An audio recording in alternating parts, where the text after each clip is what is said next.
bismillahi rahmaani rahim. Bokki taalibe yi, Abdourahman Abdul Xuddus fii ci Daarul Muxti mooy waxtaan ak yéen ci teewaayu sëñ Mouhamadul Amin Fay la. waaw sëñ Mouhamadul Amin Fay mi ci waxukaayam laay wax ak yéen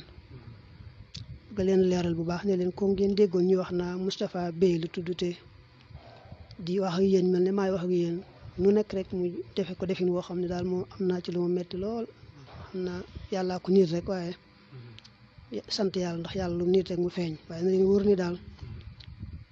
yéen ñuy dégg daal koo ci xam ne moo la gisoon du ma la xam. Moustapha Bey moom noonu la mel ci man bu ma ko gisee xaw ma ko woon. mel na def na ko ay ati at mbaa boog diir bu yàgg yàgg waaye yàlla xam na ne ñu ngi ci door a xam dara yàlla mi ko niir rek la ñu doolee sant bu baax te bëgg sëñ bii fi teew te yàgg jëf leen teeg moom bari sax ñu andi ci moom ngir sama jëm mu leeral leen bu baax ne leen moom de ndogal gu méttee métti goo xam ne rek bu yàlla dogal la waaye xam ko sax defuma ko. waaw xam naa dox yu àdduna xam ne nu nekk daañu ko wuti alal ci àdduna léegi rek mais moom wax nañ ma ne sëñ Moustapha May lañ ko tudde wax nañ ma itam doon na moritu ca Arafa ci kër sëñ Moustapha May. waaye yàlla xam ne nii rek la demee ñi nga xam daal moo leen gisoon du ma leen xam moom moo ko gisee bi ma ne kii xaw ma ko woon. waaw waaye ñu ngi leen jégalu bu baax te yal na yàlla fay leen te boole leen tawfiix ci baaxu sëriñ bi